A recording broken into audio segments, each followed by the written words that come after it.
Hello, everyone. My name is Dr. Bill Roach. This is another episode of Timeless Dialogues. And today we're going to look at my top history of philosophy books.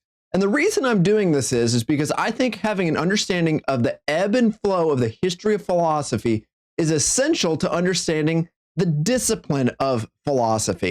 And what I want to do today is I want to break these down into two different categories. Category one will be single volume, and category two will be multi-volume. And the reason that I do that is because it's simply a matter of you can't read 9 volumes sometimes in order to get a full understanding of the history of philosophy. Sometimes it's easier to have a single volume in which you can get the overflow of the history of philosophy, whereas in other times you need a more in-depth understanding of the history of ideas. So before we start, what I want to do is give a little understanding of why I like the idea of the history of philosophy. And I want to do it in two ways. The first one is just going to be sort of like a family illustration, and the other one's going to be a social illustration. So the family illustration. Have you ever been sitting around and let's just say you're joining a conversation and maybe you're visiting somebody else's family and all of a sudden a topic comes up and people start looking around and they look at what crazy Uncle Fred's going to say and what maybe crazy Uncle Bob's going to say. And the reason is because that topic has been discussed around that family table, and you know there are a lot of issues and a lot of background to whatever that topic may be. And if you don't understand the history of that topic and all the ebbs and flows and the fact that crazy Uncle Bob probably punched crazy Uncle Fred or whoever we said earlier, you're going to find yourself lost in the history of this dialogue. Similarly, if you don't understand the history of philosophy, and you're just studying the topic as such, there's a lot of background material, a lot of personal, historical, practical situations that you may not be aware of that are influencing our study of the history of philosophy. For example, how can you understand the rise of modern philosophy and the debates that were taking place within modern philosophy without understanding the history of the Renaissance and how that affected general culture as such, and the way that dialogue has taken place on those particular issues? Very difficult. Second illustration. What if you're going to study issues today, and in particular controversial issues within society, without understanding the key historical and political events surrounding them? So for example, let's just say you queue up, you go to a local university, they make you take an ethics elective, and you got to take something in critical race theory. And you feel like you can study it today in our context, apart from an understanding of, say, Black Lives Matter or the George Floyd protests. And you got to understand the divides where people were not agreeing on what do these terms mean? Why should we not affirm particularities of this? Why should we affirm other particularities of that? And then you come into a classroom dialogue and you start saying things about just critical theory as such, apart from a historical understanding of the general culture and the politics that have taken place around that. You're going to be in deep trouble very quickly. And the reason is because there's more to the study of the history of a topic than just the topic itself. You have to have an understanding of the ebb and flow, the actions, reactions, and so forth that have come into that historical dialogue concerning that particular issue. Now, here's another caveat. Having an understanding of the history of philosophy doesn't make your view correct or incorrect. You still have to argue your position on the merits of the reasoning itself. Just having an understanding of the history of philosophy is not going to give you the historical merits. You still have to put forth good arguments. Second of all, just because you can trace a philosophy back to somebody, like, oh, that's Kantian, or oh, that's Hegelian, isn't some kind of criticism. In fact, that could become a genetic fallacy very quickly. Oh, that's a Kantian view. We could never accept something like that. The reason you can't accept something like that is not just because it comes from Kant or just because it comes from Hegel or any other figure. The reason you can't accept a philosophy, or the reason you do accept a philosophy, is all based upon the soundness of the argument. Are the premises both valid and sound? Apart from that, we can't actually judge good philosophy. Now, with those accolades aside, the reason that I like to have an understanding of the history of philosophy, because I think it provides the best way of understanding the flow of the dialogue and the flow of the conversations so that you can rightly evaluate the premises of the argument to know if they're valid and sound. We're not just mathematicians. We're not just doing analytic philosophy. We understand that there's a whole person and a whole dialogue that's taking place on these matters. So, that said, what are my favorite single volume history of philosophy? Well, my favorite one, actually, to start out with just a very basic one, is titled The Platonic Tradition. And it's by Peter Kreeft. And here's some of what it is. I'll hold it up there for you. And what he's doing in this book is he's giving us an overview of the history of what is this notion of the Platonic tradition. And he's not just looking at Plato. He's looking at the idea that there are real forms that exist outside of us that give us a realism and an understanding of realism in the history of philosophy. And baking off the old notion that all philosophy is nothing more than a nothing more than a series of footnotes on Plato, this book looks at additions, subtractions, and modifications to Plato. And it looks at Aristotle, Plotinus, and Augustine. It looks at what became later known as Christian Platonism, and then the radical denial of the Platonic tradition that came through nominalism, positivism, and then its effects into nihilism. So again, the first volume that I recommend is The Platonic Tradition by Peter Kreeft. It's a great single volume history of philosophy. It's going to give you the broad overview of where we're going with the history of ideas. Now, a second one that I recommend is titled The Consequences of Ideas by R.C. Sproul. And in this book, he's doing a very similar thing where he's looking at not only what is philosophy and why philosophy, but he's going to go through central figures such as Plato, Aristotle, Augustine, Aquinas, Descartes, Locke, Hume, Kant, Marx, Kierkegaard, Nietzsche, Jean-Paul Sartre, Darwin, Freud, and so forth. And the reason that I like this book is that he goes in depth a little bit more than Kreeft on the particular philosophers, but he doesn't go so far in depth that you lose the big picture of the history of philosophy. And I think if an individual studied the history of philosophy with these two volumes in hand, they would have a good introduction to the history of the key issues of philosophy. Now, I don't think that those are sufficient in and of themselves for a one volume, and that's why I bring up which is probably my favorite single volume that's not an intro level, but a little bit more. It's going to give you more in depth, and it's titled The Voyage of Discovery by William F. Lawhead. And this book gives a very comprehensive understanding with significant detail on each of these key philosophers. And what I like about it is that he not only looks at philosophers, but he looks at movement. So he's going to give you this idea of what is the pre-Socratic era like, or what was the Renaissance like? And then he's also going to get into a lot more of the contemporary issues of the day. I also like that when he's understanding and explaining the history of philosophy, he's going to explain what do we mean by the term of rationalism or empiricism, and who are the people that followed each movement. So here's why that's important.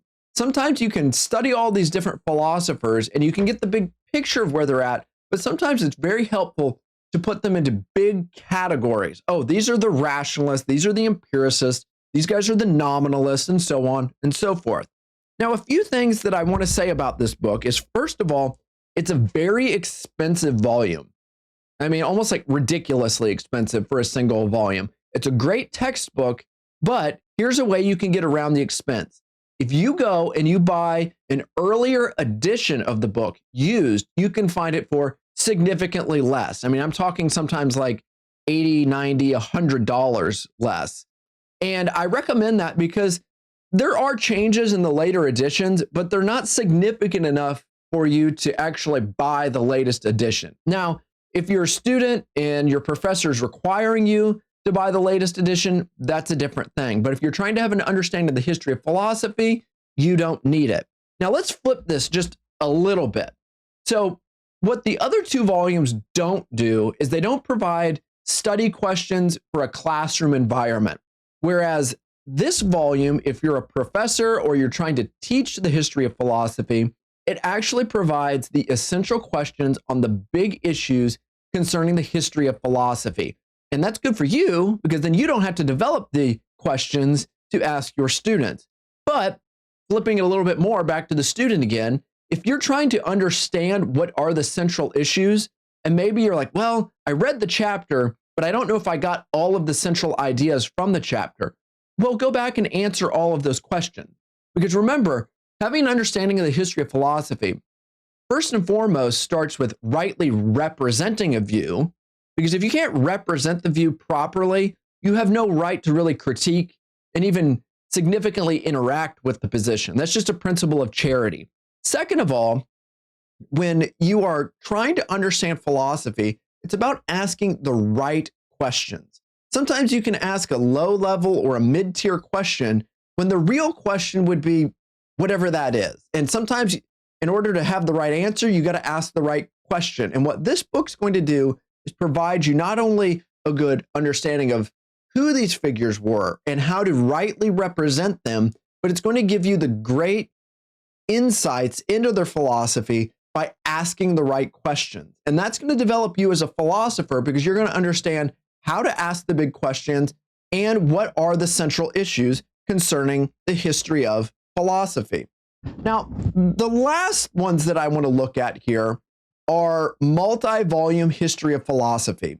And the reason that I make a transition is because these volumes go into significantly more detail than the others. And the reason that's important is because sometimes you have that basic overview and you need more depth in your understanding beyond just a surface level understanding of the topics and the figures and the issues. Now, nobody could go wrong with buying Frederick Copleston's 9-volume History of Philosophy text. And it's right here. And what he's doing in this volume is he's giving us 9 different volumes, starting with ancient, then medieval, several in modern philosophy, and even gets up to contemporary philosophy.